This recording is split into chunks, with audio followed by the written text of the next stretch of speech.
Yes, Paramhansa was, well, he was quite clear that he thought the most important spiritual practice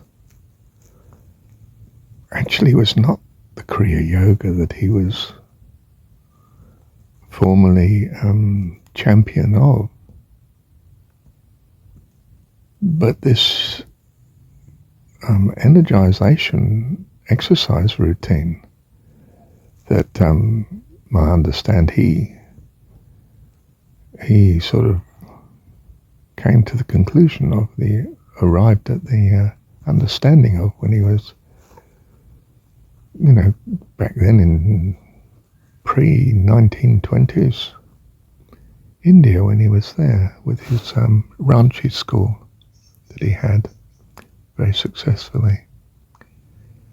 And he taught the kids to do this. So this is not something that's just for old age, this is for life, and it's for eternal life, from Paramhansa's understanding.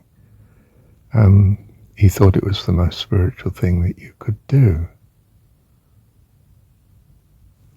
He didn't parade that aspect of it, I think, because being true to his guru, his commission, and the line of gurus, his commission was to bring Kriya Yoga, which is a meditative technique associated with breathing and the right sort of mantras in the mind and so on.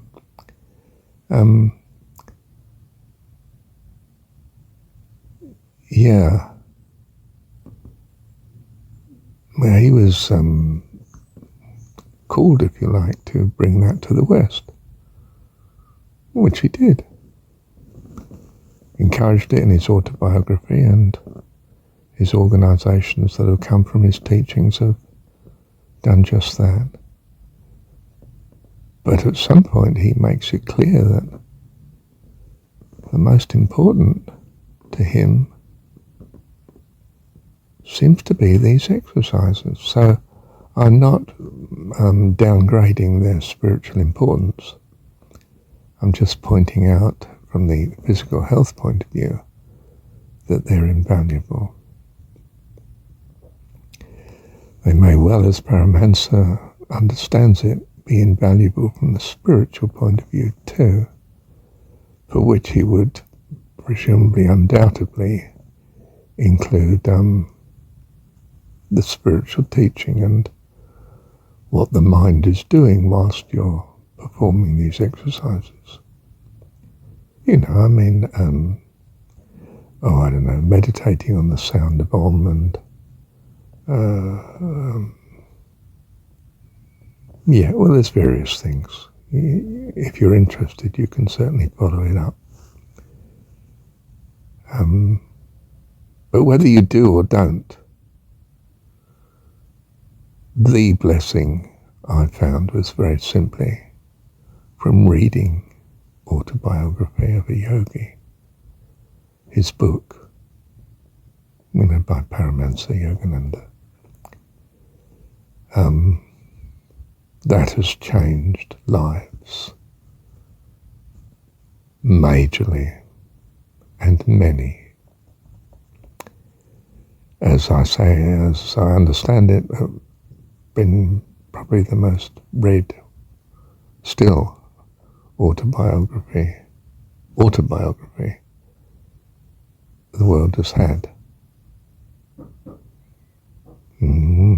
Quite something.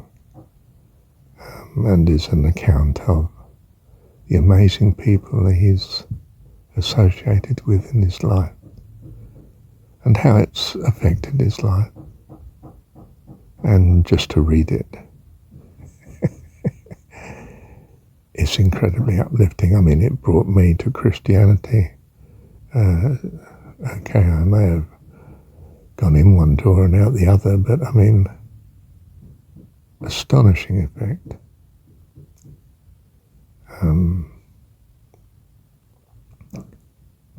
In being a blessing between East and West, yes, but for all mankind.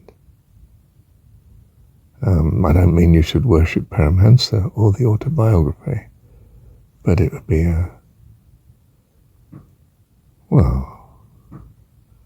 you've missed a wonderful opportunity if you don't read it. I mean, goodness.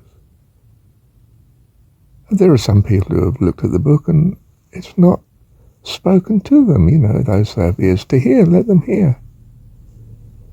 But for me it was a life changer.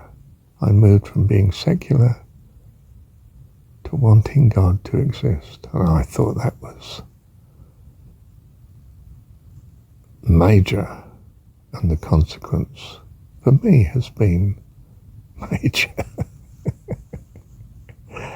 As you probably know. Thank you, Heavenly Dad.